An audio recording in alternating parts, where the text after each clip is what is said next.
Student, आज हम देखेंगे इंट्रा ऑपरेटिव केयर यानी कि ड्यूरिंग सर्जरी पेशेंट को किस तरीके से उसको प्लेस किया जाता है, उसको ड्रेप किया जाता है। ये जो भी है ये हम अंदर देखेंगे कि ड्रेपिंग क्या होती है और उसको कैसे पोजीशन दी जाती है, ये सारा चीज़ें हम देखेंगे। ठीक है, तो इसमें आज हमारा कंटेंट रहेगा ड्रेपिंग और पोजीशनिंग। ड्रेपिंग में भी हम उसके पर्पस देखेंगे, टाइप देखेंगे। पोजीशन में भी हम उसके पर्पस देखेंगे और टाइप देखेंगे।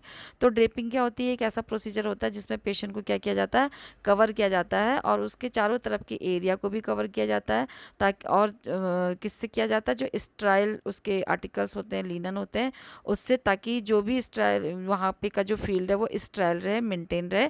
ड्यूरिंग ऑपरेशन कोई भी वहाँ पे को अनस्ट्राइल टच ना हो, तो उसको ड्यूरिंग ऑपरेशन को उस फील्ड को स्ट्राइल रखने के लिए जो मेंटेन किया जाता है उसी को मेंटेन करने के लिए ये ड्रेपिंग की जाती है। तो ये सर्जिकल ड्रेप जो होते हैं ये स्ट्राइल शीट होते हैं, यानी कि जो शीट मतलब जो होती है लिनन होते हैं ना जो कपड़े, तो वो उसी को बोलते हैं। तो वो डिफरेंट टाइप की शीट होती है, जैसे कट शीट हो गई, लैप शीट हो गई, ड्रॉ शीट हो गई।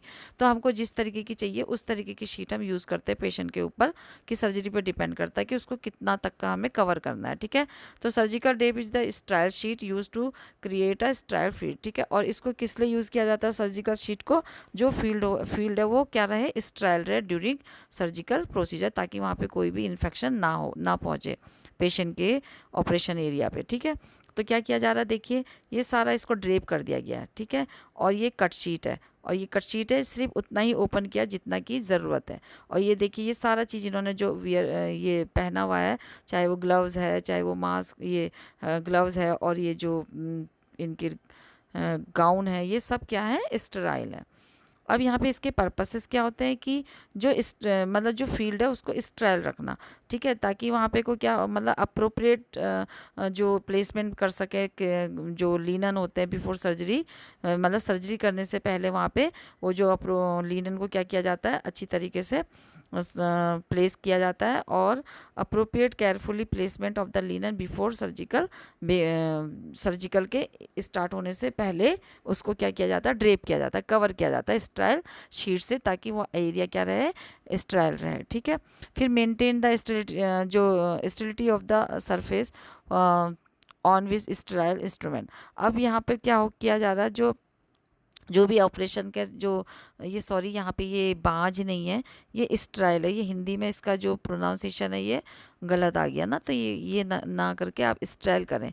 स्ट्राइल का मतलब होता है फ्री फ्रॉम जो माइक्रोब्स होते हैं, आपने माइक्रोबायोलॉजी में पढ़ा होगा, ऑटोक्लेविंग के मेथड से जो किया जाता है। तो ये इसके जो होते हैं ये मेंटेन करने के लिए जो सरफेस होता है उसको स्ट्राइल रखने के लिए, जो कि ताकि इंस्ट्रूमेंट भी स्ट्राइल रहें, ग्लव्स जो हैंड में पहने वो भी स्ट्राइल रहें, और ड्यूरिंग प्रोसीजर वो वहाँ पे इजीली काम कर पाएँ। ठीक है, जैसे कि ये है देखिए।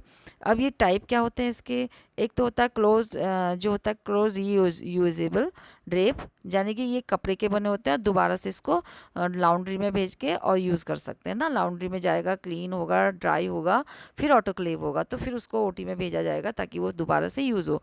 फिर दूसरे तरीके के होते हैं पेपर डिस्पोजेबल ड्रेप्स, जो कि पेपर के बने होते हैं और फिर इसको डिस्कार्ड कर दिया जाता है। ये जैसे आप देख पा रहे होंगे, तो ये पेपर के बने होते हैं, पेपर से ही पेशेंट को कवर किया जाता है और फिर इसको डिस्कार्ड किया जाता है। माइनर ऑपरेशन में इसको ज़्यादा यूज़ कर सकते हैं।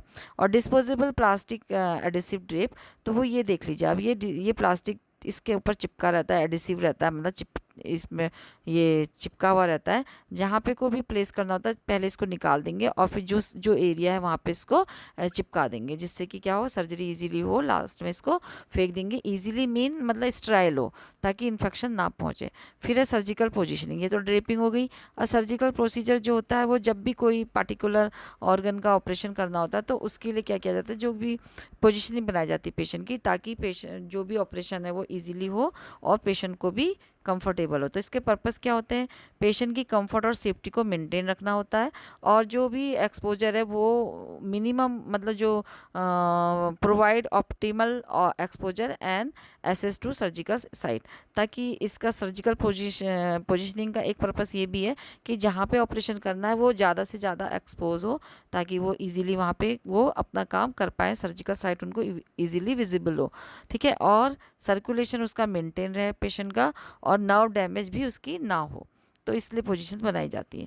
ये बहुत सारी टाइप की होती हैं, जैसे कि सर्जिकल सुपाइन पोजीशन हो गई, prone position, dorsal recumbent position, lateral position, lithotomy position, knee chest position, Trendelenburg position, jackknife position and sir spinal anaesthesia position. ठीक है, अब वन बाय वन देखते हैं। सबसे पहले सुपाइन पोजीशन में क्या होता है कि ये एक नेचुरल पोजीशन होती है जिसमें कि क्या किया जाता है, कंफर्टेबल पोजीशन में रखा जाता है। नेचुरल कंफर्टेबल पोजीशन होती है जिसमें पेशेंट को क्या किया जाता है, बैक के बल सीधा लेटाया जाता है, जैसे हम लोग ना पीठ के बल लेट जाते हैं, तो उसी तरीके से उनको लेटाया जाता है और लेग भी उनके एक साथ होते हैं। ठीक है, मतलब मुंह ऊपर रहता है और पीठ उनकी बेड से लगी होती है। और जो इसका इंडिकेशन क्यों किया जाता है, मतलब कि आई फेस ना, मतलब जितने भी अपर एंटीरियर पार्ट के जो ऑपरेशन होते हैं ना उसके लिए, जैसे आई हो गया, ear, face, chest, abdomen, lower limb, breast, upper limb, उसके लिए किया जाता है। तो प्रोन पोजीशन में क्या होता है कि जो पेशेंट होता है वो फ्लैट लेटता है बेड पे और एब्डोमेन के और फेस, एब्डोमेन के साथ, जैसे ये नीचे देख पा रहे होंगे, एब्डोमेन के उसका बेड में रहता है, एब्डोमेन की नीचे रहेगा और बैक उसकी ऊपर रहेगी और उसका हेड एक साइड को टिल करके रखते हैं जिससे कि कोई भी सिक्रीशन वगैरह जो भी है वो बाहर आउट हो, ताकि वो सोक ना मतलब चोक ना करें। इंडिकेशन क्या होता है इसका, इसका इंडिकेशन है मतलब क्यों किया जाता है, सेरिब्युलर ऑपरेशन के लिए किया जाता है और सर्वाइकल हाई सर्वाइकल लेमिनेक्टमी के लिए किया जाता है। ठीक है, लेमिनेक्टमी क्या होती है, removal of portion of the vertebra, यानी कि जो वर्टिब्रा का कोई भी पोर्शन को रिमूव करने को लेमिना बोलते हैं। और ये जो होती है ये एक स्पाइनल कैनाल की रूफ होती है, roof of the spinal canal, और ये मेजर स्पाइनल ऑपरेशन होता है। उसके बाद है डॉर्सल रिकम्बेंट पोजीशन। ये जो पोजीशन होती है इसमें भी पेशेंट को कैसे लेटाया जाता है, सुपाइन की तरह। ठीक है, यानी कि इसको लोअर एक्सट्रीमिटी जो होती है इसमें मॉडरेट फ्लैक्स रहती है, यानी कि बहुत ज़्यादा 90 डिग्री में तो नहीं होंगी, तो 45 डिग्री में फ्लैक्स रहेंगी। और इसमें क्या हो सकता है, रोटेटेड टू आउटवर्ड। ठीक है, और क्या हो सकती ये जो होती है बाहर की ओर को रहती है रोटेट। और इसका इंडिकेशन क्यों करते हैं इसको, जब भी इसको ऑब्स्टेट्रिक फॉर्सेप होता है या रिपेयर ऑफ द लीजन होता है उन कंडीशन में इसको करते हैं। ठीक है, यानी कि ये वजाइना का एग्जामिनेशन है तब भी करेंगे, और कोई भी बाईमेनुअल पैल्पेशन है तब भी करते हैं। तो जो भी इसमें पेल्विक सर्जरी से मतलब रेक्टम सर्जरी के लिए भी ये कर सकते हैं, मतलब वजाइना की जो चेकिंग करनी होती है, एग्जामिन करना होता है, तब भी ये करते हैं। ठीक है, फिर है लेटरल पोजीशन। तो ये जो होती है, ये जो पोजीशन होती है, ये पेशेंट को वही सुपाइन की तरह ही लेटेगी, लेकिन इसमें क्या किया जाएगा, करवट के साथ लेटेंगे। ठीक है, तो इसमें करवट के साथ लेटेंगे तो बोथ नी इसमें फ्लैक्स रहते हैं, जो नी होते हैं ये मुड़े हुए रहते हैं एब्डोमेन की साइड को, और अपर नी जो होता है वो ज़्यादा मुड़ा हुआ रहता है, उसके नीचे बीच में क्या रख देते हैं, पिलो रख देते हैं, ताकि पेशेंट को ईजी हो और कंफर्टेबल हो। फ्लैक्स देन द लोअर, और जो ऊपर वाला ज़्यादा मुड़ा रहता है नीचे के कंपैरिजन में, नीचे वाले पैर के कंपैरिजन में। ठीक है, और ये जो होती है ये करवट वाली जो पोजीशन होती है उसको बोलते हैं। ठीक है, अगर लेफ्ट साइड की करवट में है तो लेफ्ट लेटर बोलेंगे, और राइट साइड की करवट में है तो राइट लेटर बोलेंगे। ठीक है, तो ये आप देख पा रहे होंगे। इसको क्यों बनाया जाता है, जब किडनी का ऑपरेशन, यहाँ पे फ्लैंक एरिया में किडनी होती है ना, तो इस तरीके का होगा। और ये बेड को भी क्या किया जाता है, ऑपरेशन थिएटर की जो बेड होता है इसको बीच में से क्या किया जाता है, ऊपर कर दिया जाता है। तो यहाँ पे को इजीली क्या हो पाएगा, किडनी का ऑपरेशन हो पाएगा, या फिर चेस्ट का, या फिर हिप्स का।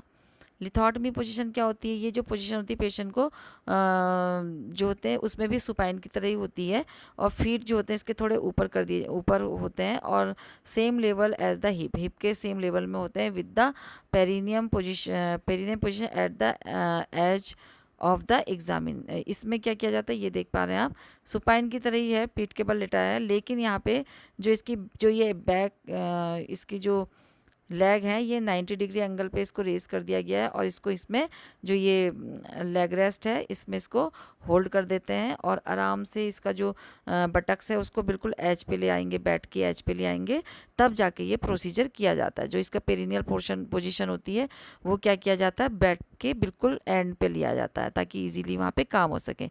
इसका जो इंडिकेशन होता है वो मतलब क्यों किया जाता है ये ऑपरेशन ऑफ एक्सटर्नल, जब एक्सटर्नल जेनाइटल मतलब चाहे वो हेमरॉइड हो, चाहे वो मतलब कोई भी रेक्टम की सर्जरी है या वजाइना की कुछ है सर्जरी, तो जेनाइटेलिया के लिए किया जाता है, वजाइना, पेरिनियम और एनल सर्जरी के लिए ये यूज़ किया जाता है। फिर उसके बाद है नी चेस्ट पोजीशन। तो पोजीशन इसमें क्या किया जाता है, पेशेंट को बेड पे लिटाया जाता है नी और चेस्ट के बल पे, ठीक है, और हेड उसका एक साइड टर्न कर दिए, देख लीजिए आप। तो इसमें बेड पे लेटी है और हेड और एक साइड को टर्न है। ये जो होती है एब्डोमेन के साथ, उस एब्डोमेन के बल से ये स्टमक नीचे रहता है और ये ऊपर रहता है इसका पीठ, ठीक है, यानी कि बैक ऊपर। और एक तो ऐसी होती है और एक ये देखिए ये इस तरीके से ना, तो तब इसकी पोजीशन बनाई जाती है। और बैक इसका बिल्कुल इस पे होता है जहाँ से ये हाई किया जा सकता है। बेड ऐसा होता है ना जिसमें कि चाबी से हम ऊपर नीचे कर लेते हैं या बीच का पर्शन ऊपर उठा लेंगे, तो उस तरीके से इसका इंडिकेशन मतलब क्यों बनाई जाती है ये पोजीशन। ये लंबर नेक में ये जो लेमनेक्टमी की करने के लिए मैंने बता दिया लेमनेक्टमी क्या होती है। और removal of prolapse intervertebral disc, और इंटरवर्टिब्रल डिस्क को जो प्रोलैप्स हो गई मतलब उसको भी क्या करने के लिए, हटाने के लिए, रिमूव करने के लिए ये ऑपरेशन किया जाता है। फिर है टेंडरबर्ग पोजीशन। ये पोजीशन जो होती है बॉडी को, ये देखिए ये है पोजीशन, ठीक है। इसमें क्या किया जाता है, बैक उसका जो होता है बैक विद द फीट, यानी कि फीट हाई कर दिया जाएगा और बैक जो होता है सुपाइन पोजीशन की तरह उसको बनाई जाएगी, सर उसका नीचे की ओर को और पैर उसका ऊपर की ओर को, तो इसी को बोलते हैं टेंडरबर्ग पोजीशन। तो हेड जो होता है वो 15 टू 30 डिग्री क्या रहेगा, वो नीचे रहेगा, फीट हाई रहेंगे उसके और सर जो उसका नीचे रहेगा। इसको क्यों किया जाता है, ये इसलिए किया जाता है ये जो इंट्रा पेल्विक ऑपरेशन के लिए किया जाता है। The bowel move toward upper abdomen, और जो बावल है वो यहाँ पे जो अगर बाय द वे हिस्टेक्टमी हो रही है तो बावल बार बार परेशान नहीं करेंगे, वो ग्रेविटी को फॉलो करते हुए कहाँ जाएंगे, नीचे की साइड को आएंगे, तो भी कोई ऑपरेशन किया भी जा सकता है, ठीक है। तो क्या होगा, abdomen by gravity and can be packed away easily, और वो इजीली क्या कर सकते हैं, उसको हम आसानी से पैक किया जा सकते हैं। अगर ये यहाँ पे अगर इंटेस्टाइन यहाँ आ गई है ना नीचे, जब इंसिजन लगा यूट्रस में, तो वो उसको हम आराम से सर्जिकल टावल से पैक कर सकते हैं और हमारा जो फील्ड रहेगा वो क्लियर रहेगा ऑपरेशन वाला, और उसका ऑपरेशन डॉक्टर इजीली कर पाएंगे। फिर है जैक नाइफ पोजीशन। तो ये जो पोजीशन होती है ये देख लीजिए आप, ये पोजीशन है ये, ठीक है। ये इसको जो होता है इसको क्रास के भी बोलते हैं इसको। और इसमें क्या होता है, where in the patient abdomen lie flat on the bed. ये देखिए पेट इसका नीचे है बेड पे, यानी कि फ्लैट है, फ्लैट करके लेटाते हैं, जिसमें कि बैक केबल प्रोन पोजीशन की तरह होता है। और इसमें क्या करेंगे, द बेड जो होता है seizure so hip lifted and leg and head are low. तो इसमें क्या होगा, हेड को भी नीचे की ओर को किया जाएगा और इसमें लेग को भी जो होता है नीचे की ओर किया जाएगा, सिर्फ हिप पोर्शन को उठाया जाता है, ठीक है। तो ये किसके लिए किया जाता है, रेक्टल सर्जरी के लिए किया जाता है। ओकेजनली लंबर लेमिनेक्टमी के लिए भी ये किया जाता है। इसमें हेड और जो फुट होते हैं वो दोनों नीचे डाउनवर्ड रहते हैं। अब है स्पाइनल एनेस्थीसिया पोजीशनिंग। इसमें क्या किया जाता है, पेशेंट को प्लेस किया जाता है इन द लेटरल पोजीशन। सबसे पहले इसको लेटरल पोजीशन दी जाती है, ठीक है। और इसके जो लेग होते हैं वो फ्लैक्स किए जाते हैं चेस्ट में, मतलब नी जो होते हैं वो चेस्ट में टच करने चाहिए, ठीक है। और लोअर एनेस्थीसिया जो होता है injected into the sub arachnoid space usually below the level of L2। तो इसमें स्पाइनल में क्या किया जाता है, जो L2 लंबर वर्टिब्रा में क्या किया जाता है, इंजेक्शन दिया जाता है, जो कि क्या कर देगा, लोअर एब्डोमेन को, जो लोअर पोर्शन को क्या कर देगा, पैरालाइज कर देगा, यानी कि सेंसेशन उसका लॉस हो जाएगा, जिससे कि उसको पता नहीं चलेगा कोई भी ऑपरेशन, ठीक है। तो लोअर बॉडी को का सेंसेशन लॉस करने के लिए ये स्पाइनल एनेस्थीसिया दिया जाता है, ठीक है। इसका इंडिकेशन क्या है, हिस्टेक्टमी है, अपेंडेक्टमी है, और any type of major procedure perform below the level of diaphragm, ठीक है। तो इस तरीके से इसको डायफ्राम। तो इसमें क्या आता है, ये जो प्रोसीजर होते हैं यूज़ तो हिस्टेक्टमी और अपेंडेक्टमी के लिए किया जाएगा, ये वाला मतलब एनेस्थीसिया दिया जाएगा। और ये एक मेजर टाइप का प्रोसीजर परफॉर्म करने के लिए दिया जाता है, जब उसमें क्या किया जाता है, डायफ्राम के नीचे लो लेवल पे उसको इंजेक्शन दिया जाता है। तो thank you guys for watching this video. Please like share comment and subscribe this channel, और मिलते हैं नए वीडियो में। तब तक के लिए good bye, take care. Subscribe के बगल में जो बेल आइकन है वो भी प्रेस कर दीजिएगा, जिससे कि आपको सारी नोटिफिकेशन मिले और आप उसका बेनिफिट ले पाएँ। Good bye, take care.